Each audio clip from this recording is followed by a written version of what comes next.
Benvenuto o benvenuta a Podcast Italiano Principiante, un podcast per chi sa un po' di italiano e vuole fare progressi. Io mi chiamo Davide, non so se mi conosci perché questo podcast ormai è gestito da Irene, che è bravissima. Io tecnicamente sono il fondatore, il creatore di Podcast Italiano e oggi torno dall'oblio per fare due chiacchiere con te, o meglio parlerò solo io, purtroppo non puoi rispondermi, su un argomento credo interessante, o almeno lo spero, cioè la vita dell'imprenditore. Ma prima di incominciare ti voglio ricordare che trovi la trascrizione di tutto quello che dico sul nostro sito podcastitaliano.com. La trascrizione è utilissima perché trovi un glossario con tutte le parole difficili e oggi è ancora più figa perché è diventata super interattiva. Quindi puoi cliccare su qualsiasi parola e avere una spiegazione e una traduzione nella tua lingua. Il testo e l'audio sono sincronizzati e tra l'altro questo player interattivo fa parte anche di un'intera app che stiamo sviluppando e che è già disponibile per alcuni di voi, alcuni studenti.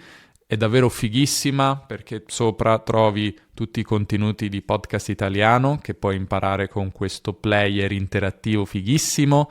Trovi tutor con la mia voce e quella di Irene, trovi le flashcards e puoi anche importare contenuti da fuori, da YouTube, altri podcast e imparare con la trascrizione e cliccando sulle parole e vedendone il significato, quindi è una figata. Puoi provarla andando sul sito, cliccando sugli episodi, vedrai un'anteprima del player di fatto che puoi usare. Non è l'app completa, che avrà molte più funzioni, ma ti puoi fare un'idea e ti puoi anche iscrivere alla lista d'attesa per l'app completa che lanceremo a breve a tutti voi. Detto questo, parliamo della vita dell'imprenditore. Fa strano usare questa parola, no? Mi fa strano personalmente perché per me un imprenditore, quando penso a questa parola, penso a una persona in giacca e cravatta che va a riunioni in edifici con finestre di vetro, non so cosa fa esattamente, parla con investitori, parla con persone molto serie, con altri businessmen, e io sono l'opposto di questo, sono l'opposto.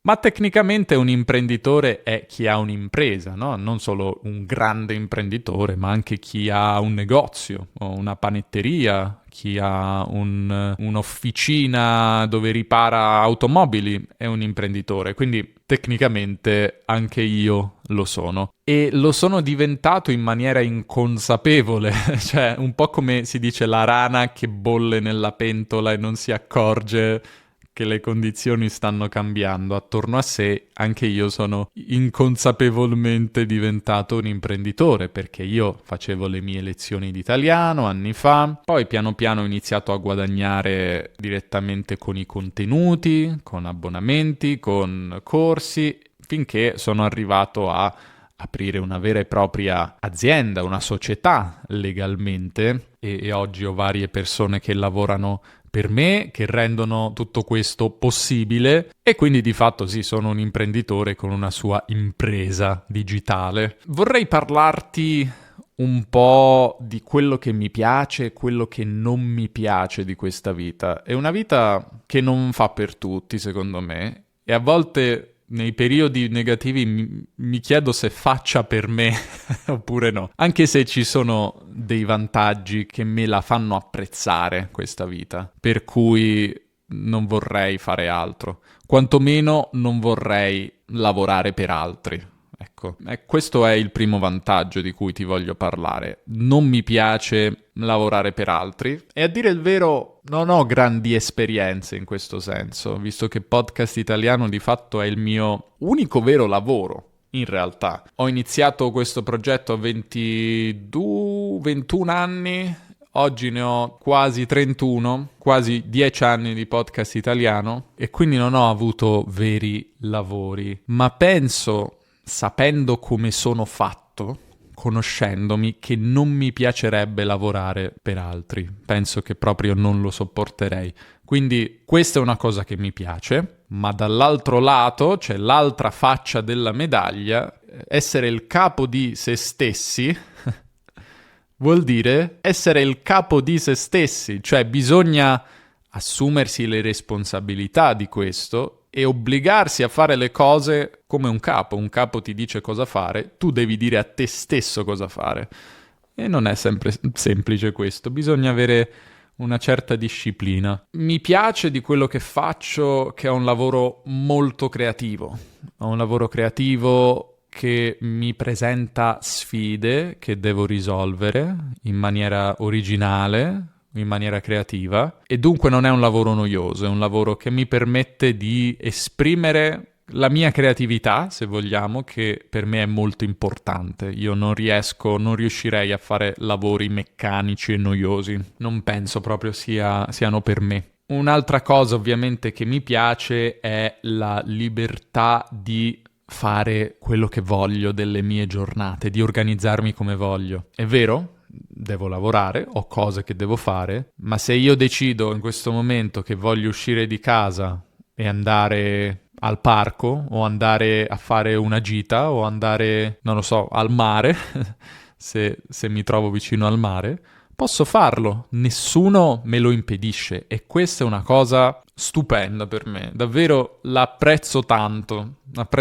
non dover andare al lavoro tutti i giorni e gestirmi come voglio. Se voglio partire, fare un viaggio, posso farlo, non devo essere in Italia, non devo essere a casa mia, posso lavorare da tutto il mondo, da ogni paese. Posso portarmi il mio lavoro ovunque, che è anche un aspetto negativo, perché se lavori per un'azienda, se sei un impiegato, un dipendente, il tuo lavoro di solito finisce quando te ne vai, quando esci dall'ufficio, esci dall'edificio dove lavori e torni a casa. Non è vero per tutti, alcuni si portano anche il lavoro a casa, però c'è una maggiore separazione tra lavoro e vita. Nel mio caso non c'è questa separazione, molto semplicemente. Il lavoro è qualcosa a cui penso spesso, costantemente, e mi piace, perché mi piace quello che faccio di solito. Ci sono periodi in cui sono più motivato,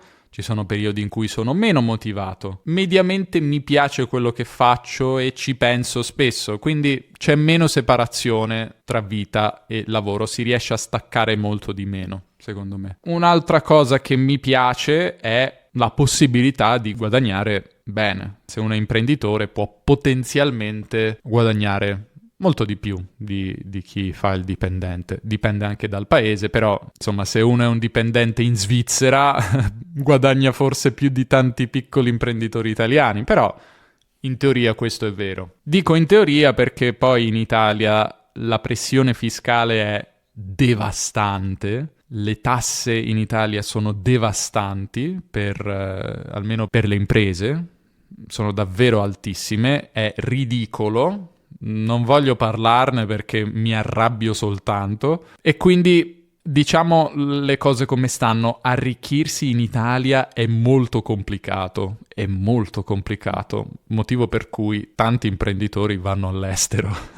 Non vogliono pagare le tasse in Italia perché in Italia è davvero difficilissimo. Però tecnicamente comunque si può guadagnare meglio, diciamo, di chi ha un lavoro da dipendente. Vediamo altre cose che non mi piacciono. Beh, ho già detto la pressione fiscale, ma potrei dire in generale la pressione. La pressione di dover vendere, di dover continuare a guadagnare, di dover continuare a fatturare, come si dice in gergo, che è ancora maggiore quando hai un team, quando hai persone che lavorano per te, perché devi pagarle, perché dipendi dal tuo team in un certo senso per mandare avanti l'impresa. e quindi devi guadagnare, devi nel mio caso fare promozioni, devi vendere i tuoi prodotti, se no semplicemente le cose non possono funzionare. E insomma, vedere i costi, vedere quanti soldi si spendono, a volte fa un po' paura,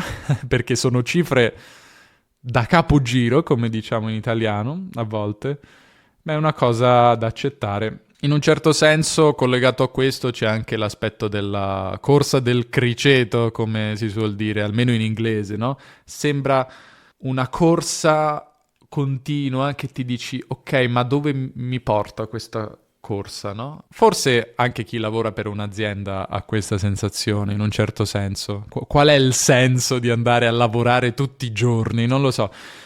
Però anche io un po' ce l'ho questa cosa. Ogni inizio di un nuovo anno, ogni gennaio mi dico, ok, siamo da capo, dobbiamo ricominciare da zero, quello che abbiamo fatto finora non importa, dobbiamo ricominciare, dobbiamo fare nuove promozioni, dobbiamo dimostrare di poter fare questo lavoro, di poter fare impresa, di poter guadagnare, perché se non guadagni rischi di fallire costantemente. E questo ammetto che non è semplice, aggiunge pressione e aggiunge un po' di stanchezza ogni tanto. E che cos'altro? In realtà ho toccato tutti i punti che mi ero segnato. Ho anche parlato delle tasse, che erano sono uno dei punti più difficili da gestire, anche con un commercialista.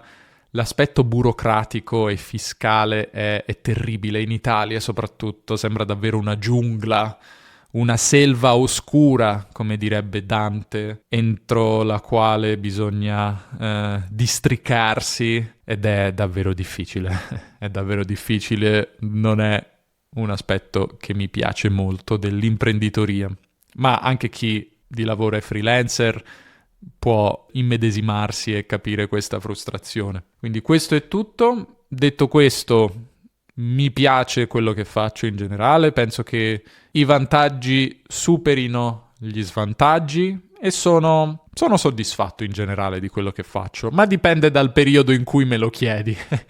Se è un periodo, ecco, in cui devo pagare le tasse magari, oppure un periodo dove sono un po' giù, la risposta potrebbe essere molto diversa. Questa era la mia riflessione di oggi. Spero che, insomma, tu non sia troppo triste del mio ritorno su questo podcast. Magari preferivi Irene, lo capisco, e sono d'accordo con te, però, insomma, un po' di varietà magari può essere anche una cosa positiva.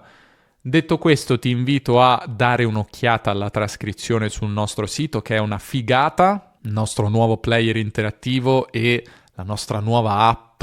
Iscriviti alla lista d'attesa perché tu non hai idea, non hai idea di come sarà. Gli studenti che l'hanno già provata sono davvero entusiasti, la usano tutti i giorni, alcuni anche un'ora al giorno. Ci sono persone che hanno già usato l'app per decine e decine di ore in un mese o poco più, quindi per loro l'app è diventata insostituibile. Quindi non vedo l'ora di parlartene e questo è tutto per oggi. Ci sentiamo, non lo so quando, io e te, ma Irene sicuramente la sentirai presto la sua voce.